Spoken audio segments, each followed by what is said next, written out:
Эйнштейн айтқан, қолыңызды қақсып тұрған пешке қойсаңыз, 1 минут 1 сағаттай болып сезіледі. Әдемі қыздың қасында отырсаңыз, бүтін 1 сағат 1 минуттай ғана болып сезіледі. Міне, бұл салыстырмалылық теориясы.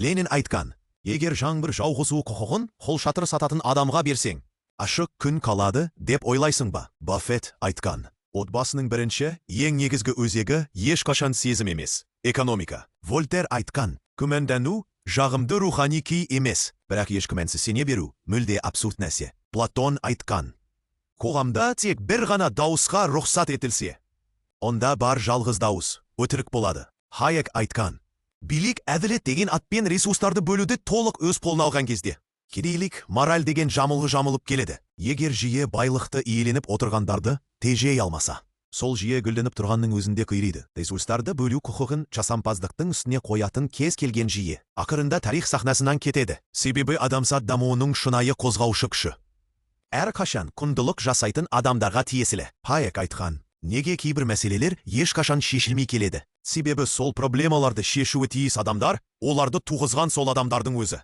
Оның ойынша, еркіндік азамат үшін ажырамас, міндетті түрде қорғалуға тиісті кепіл болуы керек. Үкімет қандай да бір саясат арқылы жеке адамның да, нарықтың да еркіндігін бақылауға алса, соңғы нәтижесіне қарасақ, мұның бәрі міндет